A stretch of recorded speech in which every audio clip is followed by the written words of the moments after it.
Bonjour, Claudine Elbisser, 58 ans, et donc je suis enseignante en agroalimentaire, plus précisément en physique industrielle et en génie industriel.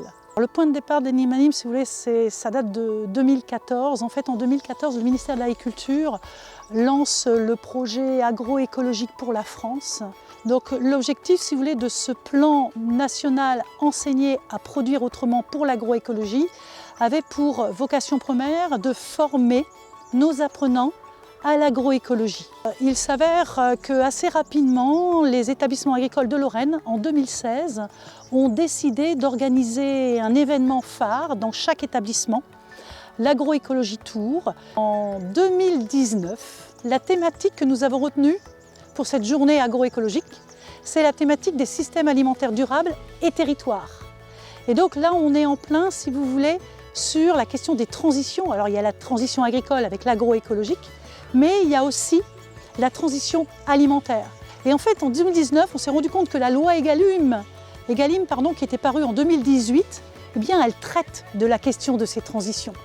Et tout naturellement, on s'est dit, ce serait peut-être l'occasion de trouver un atelier, de proposer à nos apprenants un atelier qui serait un atelier de découverte de la loi Egalim, d'où la naissance du jeu Enigmalim. Écoutez, la loi Egalim, c'est quelque chose qui était vraiment nouveau pour nous tous lorsqu'on est arrivé dans le BTS, nouveau aussi pour les acteurs de l'agroalimentaire. Ce projet Enigmalim, il permettait d'apprendre à connaître mieux la loi Egalim tout en s'amusant et en la faisant découvrir à d'autres personnes.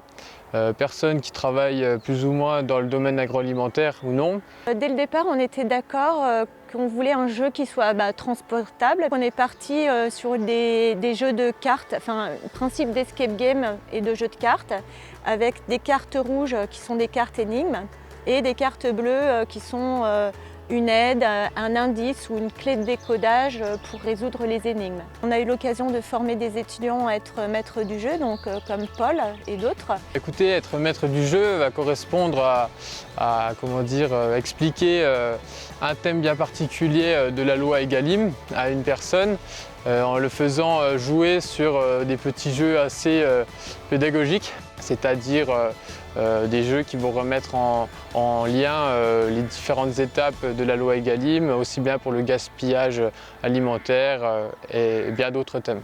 Ce jeu, en fait, c'est une belle aventure humaine avant tout, puisque ça nous a permis de le proposer à des publics très variés.